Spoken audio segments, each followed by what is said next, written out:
Na aula de hoje eu quero trazer um tema bem atual e um tema que é muito legal a gente discutir para a gente conseguir aí ampliar a nossa visão em relação ao treinamento funcional. Qual que é o tema da aula de hoje? O tema da aula de hoje é treinamento funcional e o treinamento resistido.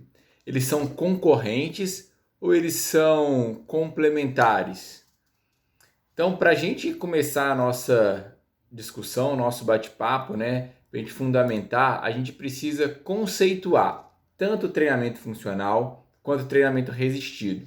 Treinamento funcional, vocês já viram em outras aulas, outros vídeos, que a minha definição sobre o treinamento funcional, ela é que o treinamento funcional ele é um processo no qual a gente vai submeter alguém à busca de melhoria ou a aquisição das diferentes capacidades físicas de uma forma sinérgica, integrada e equalizada. Tudo isso de forma específica. Então, o treinamento funcional ele tem uma proposta baseada em movimento, em sinergia, movimentos integrados, movimentos multiarticulares e multissegmentar. Tudo isso apoiado nos princípios básicos do treinamento desportivo. Já o conceito de treinamento resistido, nós vamos entender que o treinamento resistido, ou treinamento contra resistência, ou treinamento com pesos, ou ainda o treinamento de força, ele tem sido utilizado para descrever um tipo de exercício que exige que o indivíduo ele resista, supere ou ele haja contra uma resistência através de uma atividade muscular. Mas então o que é força? Quando a gente fala em treinamento de força, em treinamento de força funcional, por exemplo, o que a gente entende como força? Se a gente lembrar lá atrás da física, força é massa vezes aceleração. Força é massa vezes aceleração. Só que na maioria das vezes, e aí eu consigo pensar aqui vou abrir um parênteses, né? Na maioria das vezes, nós pensamos no desenvolvimento de força utilizando somente um desses componentes, que é a massa, né? E aí eu sempre busco aumentar a massa para aumentar a minha força. E lembrar que carga é diferente de massa, beleza? É só a gente pensar nas alavancas. Eu posso carregar uma anilha de 10 quilos próximo ao meu corpo e ela vai ser mais fácil de eu carregar quando eu carrego ela longe do meu corpo. É muito mais fácil eu carregar ela perto do que eu carregar ela longe, tá? Então, mesmo que a anilha pese 10 quilos, a carga vai ser diferente. Eu consigo movimentar ela mais fácil e mais rápido quando ela está perto do meu corpo. Quando eu comparo quando ela está longe, fica um pouco mais difícil, tá? Então eu preciso entender que força é também está relacionado aos vetores, tá? A magnitude e a direção. E aí a gente lembra que para eu treinar força, eu preciso de um daqueles pilares que nós já conversamos nas outras aulas, que é a biomecânica, beleza? Eu preciso de técnica também, biomecânica, entender quais são os vetores de força e a magnitude dessa força que está sendo desenvolvida. Quando a gente fala em treinamento de força, quando a gente fala em força igual a massa vezes aceleração, eu vou entender força como essa capacidade que eu tenho também de resistir, superar ou agir contra uma resistência através da atividade muscular. Então, para a gente, o treinamento de força ou o desenvolvimento da capacidade física força está relacionado a essa atividade muscular na qual eu consigo ou resistir, ou superar, ou agir contra a resistência. Dentro do treinamento de força, a gente tem diversos tipos de manifestação de força. A gente tem a força absoluta, a gente tem a força máxima, podendo ser essa isométrica, concêntrica, excêntrica. A gente tem a força velocidade, capacidade do meu sistema neuromuscular agir contra altos índices de força no menor espaço de tempo. A gente tem a força explosiva ou a potência, que a gente vai ver em algumas literaturas trazendo como potência, mas é força explosiva, que é esse produto da força pela velocidade, é a manifestação de força e de velocidade de maneira equilibrada e rápida. A gente tem a força relativa, que é essa razão entre a minha força máxima e o meu peso corporal, a força de resistência. Então a gente tem vários tipos de manifestação de força. E a gente tem a força funcional, que pode ser entendido também como força útil, que é o quê? Que é um valor de força máxima, dinâmica, relativa, que vai ser utilizada num gesto específico, num dado tempo e numa certa velocidade. Então, a gente vai entender que dentro do treinamento de força, a gente tem todos esses tipos de manifestação de força. E aí, dentro do treinamento de força tradicional, ou treinamento resistido, a gente tem uma proposta de treinamento, que a gente vai ver que é uma proposta de treinamento mais isolada. E dentro do treinamento funcional, ou treinamento de força funcional, a gente vai perceber que a proposta é de um treinamento mais integrado, um treinamento sinérgico, multiarticular, multissegmentar, entendendo que a força ela não se manifesta de maneira isolada, mas sim através de uma interação, né, entre diversos grupamentos musculares, e também ela vai ser determinada pela especificidade do gesto específico ou de uma modalidade, tá? Então, eu vou perceber que eu consigo encontrar resultados que vão além do ganho de força quando eu faço um trabalho aí de força funcional. Quando a gente fala em treinamento de força e também treinamento de força funcional, e a gente começa a pensar, poxa, como é que era antes? O que acontecia alguns anos atrás, quando a gente pensava no treinamento de força? Provavelmente a gente pensava numa sala de musculação, aquela sala de musculação bem tradicional, com diversos aparelhos. E é interessante, sim, né? Por diversos motivos. Por segurança, por facilidade na hora de executar. A gente tem um professor para tomar conta de vários alunos. Então, quando a gente coloca o indivíduo lá no aparelho, a gente facilita a execução, a gente diminui a chance dele errar, é mais seguro, tá? A gente tem uma demanda menor de tempo para ensinar ele a fazer os exercícios e por aí vai. Só que, quando eu olho para o treinamento de força hoje e olho para as salas de treinamento dentro das academias, principalmente as maiores academias que têm um espaço físico maior, a gente encontra alguma coisa um pouco diferente. A gente encontra acessórios que dão liberdade de movimento, como barras, anilhas, sendo ali a maior parte do espaço. A gente encontra aparelhos que dão liberdade de movimento, né? Então, é um ambiente muito semelhante, por exemplo, a um box de CrossFit, a uma sala de levantamento de peso. Então, a gente vai ver que essas salas mais dinâmicas, onde a gente tem mais liberdade de movimento, ela exige uma atenção um pouco maior do professor, principalmente, e também do aluno.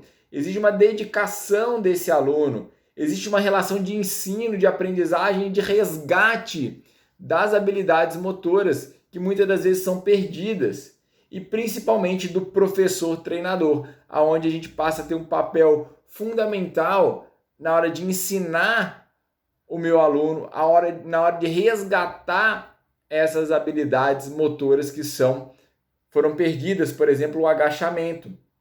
Então eu preciso resgatar essas habilidades que foram perdidas, trabalhar a base com ele, e aí ele vai ter mais segurança na hora de executar essas tarefas nesse ambiente mais dinâmico, tá? Onde a gente tem menos aparelhos, onde a gente tem mais liberdade de movimento. Quando a gente olha para o treinamento de força tradicional, a gente vê que esse ambiente ele é mais estático, eu tenho mais aparelhos, pouca liberdade de movimento. E aí a gente começa a olhar então para o treinamento de força funcional e entender que ele não é concorrente do treinamento de força tradicional, tá? Mas entender que o treinamento de força funcional, ele me dá mais liberdade de movimento.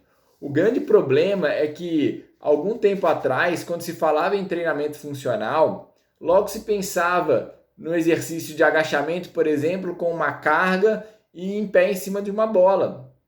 E não, o treinamento funcional ele não é isso só, né? Na verdade, nem a gente vai usar esse tipo de exercício pensando que é treinamento funcional. A gente pode sim usar um equilíbrio em cima da bola se eu quero desenvolver equilíbrio e propriocepção. Mas se eu quero treinar força, eu vou perceber que eu vou treinar força em cima de uma superfície estável, porque os estudos já me mostram exatamente isso, que se eu quero treinar força, eu preciso treinar em cima de uma base estável, e eu acho que está muito claro hoje em dia. É um teste simples. Você pega, por exemplo, um indivíduo que faz um agachamento com 100 quilos na barra, ele faz 10 repetições e não consegue fazer 11, e aí você coloca esse mesmo indivíduo para fazer um agachamento em cima de um disco de equilíbrio, por exemplo. O que vai acontecer? Ele não vai conseguir fazer o exercício com o peso colocado, 100 quilos, ou não vai conseguir fazer as 10 repetições. Então, se eu quero treinar força, eu preciso criar um ambiente e ter um ambiente onde eu consigo realmente desenvolver essa capacidade. Tem alguns estudos já que são até antigos, de 2002, 2013. Depois eu tenho esse material, eu vou deixar um link aqui embaixo para vocês baixarem esse material, onde a gente vê que a instabilidade ela realmente gera um decréscimo na produção de força, tá? E na ativação muscular aumenta a ação do antagonista. Então, quando eu quero treinar força, eu preciso treinar o quê? Em cima de superfícies estáveis. Alguns estudos mostram também que, apesar de ter uma mesma ativação neural, né, os padrões cerebrais que são exibidos durante os exercícios em superfície estável era o mesmo, só que em cima da superfície instável, o que acontecia? Eu precisava trabalhar com uma menor sobrecarga. Então, para ganho de força, isso não é muito eficiente. Agora, quando eu trabalho com uma base estável, que eu consigo colocar uma sobrecarga maior, isso é mais eficiente quando se pensa em ganhar força, tá? A gente participou de uma tese de mestrado onde a gente comparou essa produção de força em cima de alguns exercícios em bases instáveis e bases estáveis. Então a gente pegou o exercício de remada curvada, por exemplo, o stiff e o desenvolvimento e trabalhou ele em cima de bases instáveis e bases estáveis. Todos os exercícios que foram feitos nas bases estáveis, elas tiveram maior nível de força. Então a gente começa a quebrar esse paradigma de que treinamento funcional é um treinamento em cima de bases instáveis. É somente treinamento unipodal, por exemplo. Tá? Então a gente precisa ter essa visão mais ampliada do treinamento funcional, entendendo aquele conceito que eu trouxe lá atrás, relacionado ao desenvolvimento das capacidades físicas de maneira equalizada e também de maneira equilibrada, né? De maneira equalizada, de maneira específica para cada indivíduo ou para cada modalidade, tá? Um outro ponto é que também seja um paradigma que precisa ser quebrado, é de que o treinamento funcional, então, ele não usa aparelho para treinar força. Não é que não usa aparelho, né? A gente pode até usar as máquinas também, principalmente dando ênfase nas máquinas que me dão liberdade de movimento, onde eu consigo fazer um trabalho multiarticular, mas a gente precisa pensar que quantos esportes ou quantas atividades do meu dia a dia são praticados com fornecimento da estabilidade que a máquina me fornece, tá? Quais são? Muito pouco. A gente, no nosso dia a dia, a gente não tem essa estabilidade que as máquinas oferecem para a gente. Então a gente vai entender que os exercícios com peso livre, eles vão fazer com que os nossos músculos trabalhem em sinergia, produzindo força, gerando estabilidade, reduzindo força, trabalhando o nosso corpo como ele é realmente exigido no dia a dia ou numa prática de esporte. Se a gente fosse ranquear, né, uma comparação com relação às atividades neuromusculares, com relação a exercícios multiarticulares e isolados, os exercícios isolados eles têm pouca ou baixa ativação neuromuscular quando comparado com os exercícios multiarticulares. Tem um estudo também de 2013 que mostra para a gente a comparação entre exercício integrado e exercícios isolados, tá?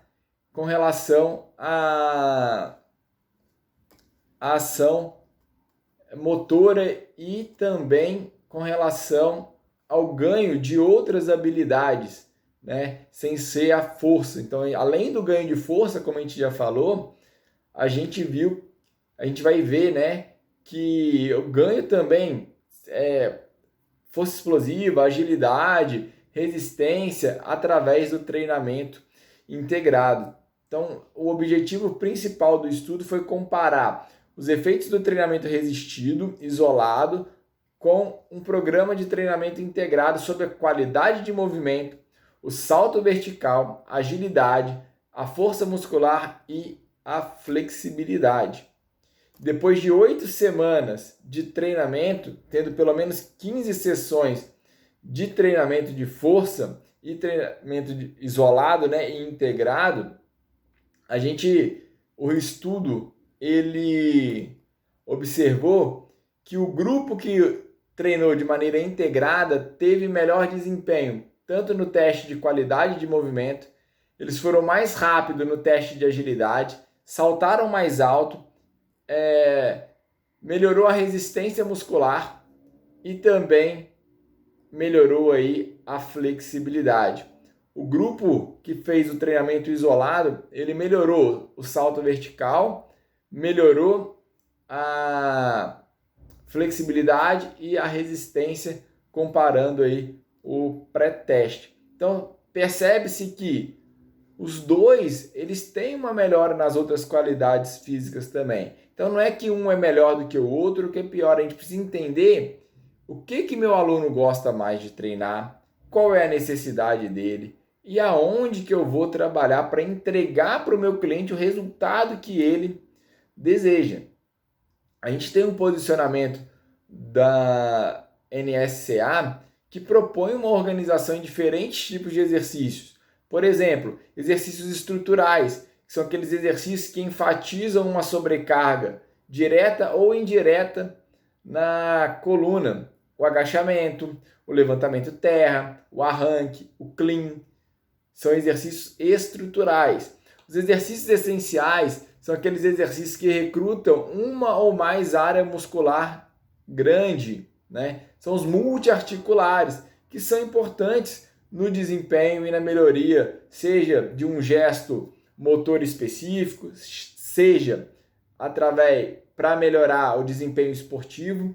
E tem os exercícios complementares ou os exercícios acessórios, que são aqueles exercícios que normalmente tem uma característica que ele não é tão funcional, no sentido de que ele é um exercício isolado, que ele não vai ter uma transferência muito grande para o esporte. Tá? Então, novamente, não é que ele é melhor ou que ele é pior. Tem um posicionamento também, né? Saiu um estudo, uma consideração sobre o treinamento de força em 2018, aonde traz qual é o método de treinamento e o seu potencial no desenvolvimento tanto da hipertrofia quanto da força e também da força explosiva. Então tem diversos métodos, formas de treinamento, como exercícios com peso corporal, exercício realizado em máquina, exercícios derivados do levantamento de peso olímpico, exercícios de pliometria, o treinamento excêntrico, o complex training, os exercícios unilaterais, bilaterais, exercícios de resistência variável, kettlebell training, exercícios de treinamento balístico. E qual é o potencial deles com relação à hipertrofia, à força e à força explosiva. E aí vocês podem ver, né, no material que vocês têm acesso, que a gente precisa escolher o método adequado para entregar para o meu cliente aquilo que ele precisa no momento em que ele precisa. Então eu tenho um background de métodos de treinamento para desenvolver hipertrofia. Uns vão desenvolver, tem um potencial maior para desenvolver a hipertrofia, como, por exemplo, exercícios excêntricos, exercícios de resistência variável, por exemplo, exercícios bilaterais. Sim. Outros têm mais potencial para desenvolver, por exemplo, a força explosiva, como os exercícios pliométricos. E tá tudo bem. O que eu preciso é o quê? Entender que para cada momento do meu treino, eu preciso pegar um método e aplicar isso junto ao meu cliente, tá? Esse estudo ele mostra pra gente exatamente que não é uma concorrência, né? É que o treinamento de força ele precisa ser aplicado e entendido como treinamento de força. Treinamento de força funcional, a proposta é diferente do treinamento de força tradicional. Os dois vão entregar força, né? Então eu preciso lembrar que a força ela é muito importante porque ela é a qualidade física base para o desenvolvimento de todas as outras habilidades motoras. E eu preciso entender que eu tenho que treinar força de alguma forma, porque não existe nenhum tipo de movimento que não exija algum tipo de manifestação de força. Então, seja ela uma força funcional, uma força treinamento de força tradicional ou treinamento de força funcional, o que eu preciso principalmente é entender o meu cliente, qual é a necessidade dele, qual é o objetivo dele, qual é o potencial que ele tem e quais são os métodos que eu tenho que eu consigo entregar para ele o resultado que ele procura. E aí eu vou adequar toda a minha prescrição de treino em função do nosso cliente. Tá? Diante disso, a gente consegue então responder aquela pergunta do início. Treinamento funcional e o treinamento resistido, eles são concorrentes? Eles são complementares? A gente precisa entender que o treinamento funcional ele tem essa proposta, né, de um treinamento mais sinérgico, mais integrado e equilibrado e ao mesmo tempo também desenvolvendo, né, as capacidades físicas de maneira equalizada. Sendo assim, o treinamento de força ele é fundamental, importantíssimo dentro de um programa de treinamento funcional. Como a gente falou, o treinamento de força ele é a base para o desenvolvimento de todas as outras capacidades físicas, né? E a força é essencial, não existe movimento que não exija nenhum tipo de manifestação de força. Então a força e o treinamento de força, ele é um dos pilares do treinamento funcional. Diferente do treinamento funcional, que tem essa proposta de integração, de um treinamento multiarticular, multissegmentar, o treinamento resistido tradicional, o treinamento de força tradicional ou a musculação é um treinamento mais clássico, que tem uma proposta de isolamento, de segmentação e tem o seu lugar, tá? Tem um resultado positivo e entrega muito bem aquilo que ela se propõe, que é o desenvolvimento de força. E aí, então, a escolha está nas suas mãos em função do seu aluno. O que você vai escolher? Como, na verdade, né, você vai escolher trabalhar? Através de uma proposta mais integrada, mais sinérgica, ou através de uma proposta mais isolada. Os dois funcionam desde que a gente manipule também de maneira organizada, de maneira coerente a relação de volume e de intensidade. Espero que vocês tenham gostado dessa aula. A gente se vê aí nos próximos vídeos, nas próximas aulas. Um grande abraço.